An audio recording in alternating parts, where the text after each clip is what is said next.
নমস্কার বন্ধুরা, আমি সুপ্রিয়া। আশা ভিলেজ কিচেনের পক্ষ থেকে সকলকে জানাই স্বাগত। চলে এসেছি আজ আবারও একটি নতুন রেসিপি নিয়ে আপনাদের সাথে শেয়ার করতে। তো চলুন রেসিপির দিকে এগোনো যাক। আজকের এই রেসিপির জন্য আমি বরবটিগুলোকে এইভাবে একটু লম্বা লম্বা করে কেটে নিয়েছি। আজের রান্নাটা আমি সম্পূর্ণ নিরামিষ পদ্ধতিতে করব। তো চলুন এবার রেসিপির দিকেই এগোনো যাক। কড়াইয়ে তেল দিয়ে দিয়েছি, এবার সামান্য একটু লবণ দিয়ে দিলাম আর দিয়ে দিচ্ছি সামান্য একটু হলুদ।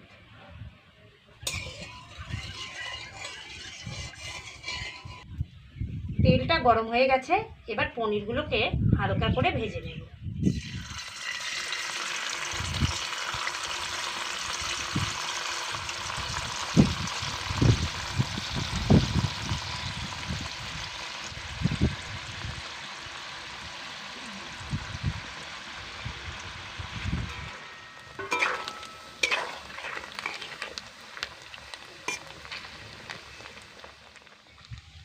পনিরগুলোকে হালকা লালচে করে ভেজে তুলে নিচ্ছি।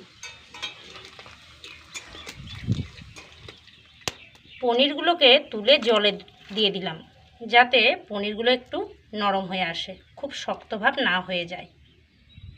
এবার এই তেলের মধ্যেই এই বরবটিগুলোও আমি ভেজে নেব।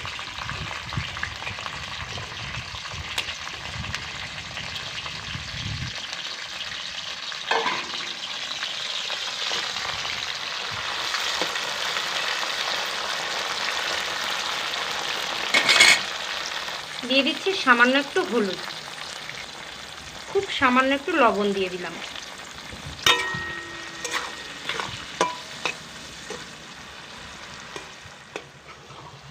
বরবটিগুলোও খুব সুন্দরভাবে ভাজা হয়ে গেল, এবার এগুলোকেও তুলে নিচ্ছি।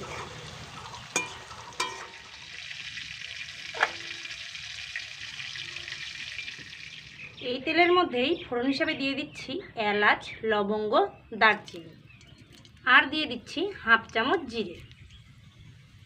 এবার দিয়ে দিচ্ছি জিরে বাটা, দিয়ে দিচ্ছি আদা বাটা, শুকনো লঙ্কা বাটা, স্বাদ মতো লবণ আর হাফ চামচ হলুদ। মশলাটাকে খুব সুন্দর করে কষিয়ে নেব।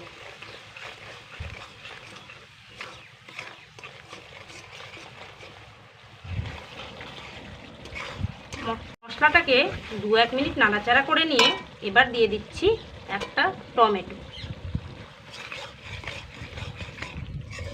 এবার টমেটো সহ মশলাটাকে খুব সুন্দর করে কষিয়ে নেব। মশলাটা খুব সুন্দর করে কষিয়ে নিয়ে এবার দিয়ে দিলাম কিছুটা গ্রেট করে রাখা পনির।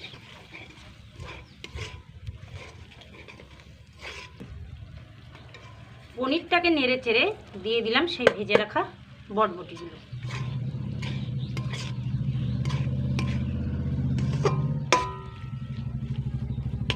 এবার দিয়ে দিচ্ছি সেই জলে ভিজিয়ে রাখা পনিরগুলো।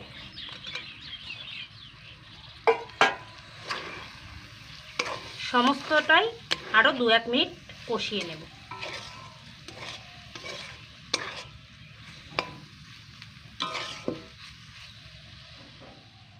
এইবার দিয়ে দিচ্ছি ঝোলের জন্য অল্প একটু জল।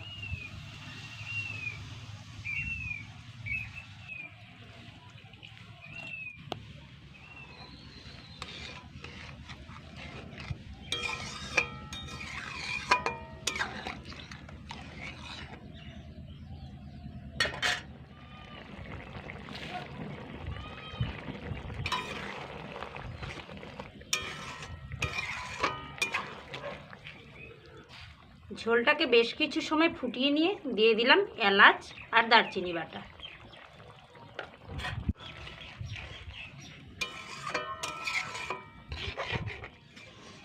মশলাটা দিয়ে 2-1 মিনিট নাড়াচাড়া করে নিয়ে এবার এটা নামিয়ে নিচ্ছি।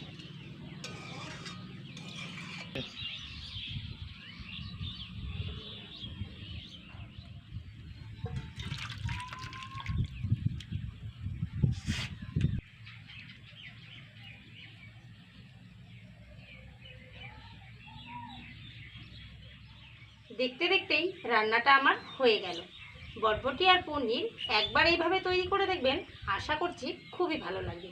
আর খুব বেশি দেরি করব না বন্ধুরা, আজ এ পর্যন্তই।